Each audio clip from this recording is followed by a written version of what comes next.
or Solving the Campus Mystery by Alice B. Emerson. Chapter 16. The Hawk Among the Chickens. Eula and the fox, more used to these orgies than some of the other girls, had retained some presence of mind. Their thought, if this should prove to be the teacher or the matron, was to try and save such of the feast as could be hidden.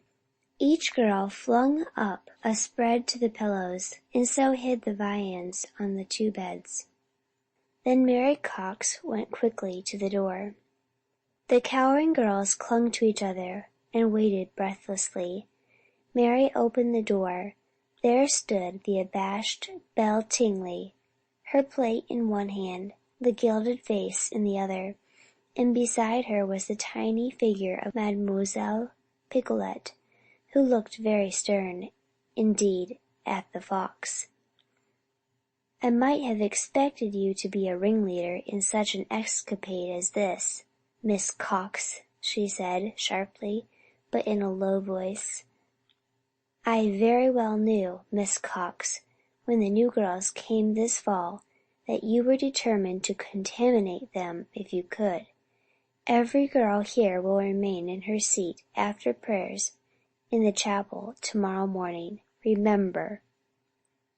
She whipped out a notebook and pencil and evidently wrote Mary Cox's name at the head of her list.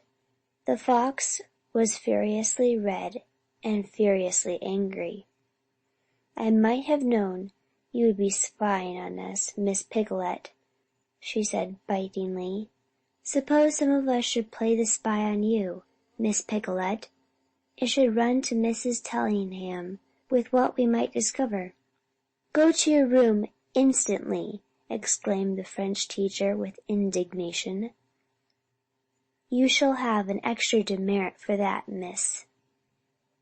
Yet Ruth, who had been watching the teacher's face intently, saw that she became actually pallid, that her lips seemed suddenly blue, and the countless little wrinkles that covered her cheeks were more prominent than ever before. Mary Cox flounced out and disappeared. The teacher pointed to the chum's wastebasket and said to Belle, the unfaithful sentinel, "Empty your plate in that receptacle, Miss Tingley. Spill the contents of that vase in the bowl. Now, miss, to your room." Belle obeyed. So she made each girl as she called her name and wrote in her book. Throw away the remains of her feast and pour out the chocolate.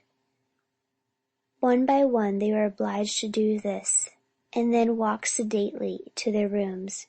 Jenny Stone was caught on the way out with a most suggestive bulge in her loose blouse, and was made to disgorge a chocolate layer cake which she had sought to save when the unexpected attack of the enemy occurred. "Fie, for shame, Miss Stone!" exclaimed the French teacher. "That a young lady of Briarwood Hall should be so piggish. Fie!" But it was after all the other girls had gone, and Ruth and Helen were left alone with her, that the little French teacher seemed to really show her disappointment over the infraction of the rules by the pupils under her immediate charge. "I hoped for better things of you two young ladies," she said sorrowfully. "I feared for the influence over you of certain minds among the older scholars. But I believed you, Ruth Fielding, and you, Helen Cameron, to be too independent in character, to be so easily led by girls of really much weaker wills. For one may will to do evil or to do good, if one chooses. One need not drift. Miss Fielding, take the basket of broken food and go down to the basement and empty it in the bin. Miss Cameron, you may go to bed again. I will wait and see you so disposed. Allons." But before Ruth could get out of her room, and while Helen was hastily preparing for bed, Miss Picolet noticed something bunchy under Ruth's spread. She walked to the bedside and snatched back the coverlet.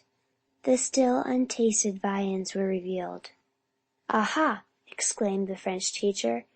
"At once! Into the basket with these, if you will be so kind, Miss Fielding."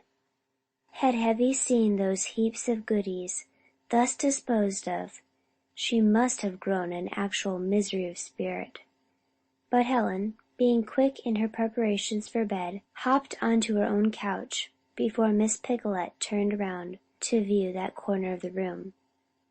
And with Helen under the bedclothes, the hidden dainties, though she did mash some of them, were not revealed to the eye of the teacher, who stood grimly by the door as Ruth marched gravely forth with the basket of broken food. For a minute or two Helen was as silent as Miss Picolet. Then she ventured in a very small voice, "Miss Picolet, if you please." "Well, mademoiselle?" snapped the little lady. "May I tell you that my chum Ruth had nothing to do with this infringement of the school rules? That feast was all mine. That she merely partook of it because we roomed together? That she had nothing to do with the planning of the frolic?" "Well?" "I thought, perhaps, that you might believe otherwise," said Helen softly. "But you made Ruth remove the provisions," said Helen, "and really she isn't at all to blame." "She cannot be without blame," declared Miss Picolet, yet less harshly than she had spoken before. "An objection from her would have stopped the feast before it began. Is it not, Miss Cameron?" "But she is not so much to blame, Miss Picolet," repeated Helen. "Of that we shall see," returned the little lady, and waited by the door until Ruth returned from the basement. "Now to bed!" ejaculated Miss Picolet. "Wait in chapel after prayers." I really hoped the girls of my dormitory would not force me to call the attention of the preceptress to them because of demerits this half. And I did not believe the trouble would start with two young ladies who had just arrived. So saying, she departed, but Helen whispered Ruth, before she got in bed, to help her move the remaining goodies to the box in the closet. "At least we saved this much from the wreck," chuckled Helen. Ruth, however, was scarcely willing to admit that the salvage would repay them for the black marks both surely had earned. End of chapter 16.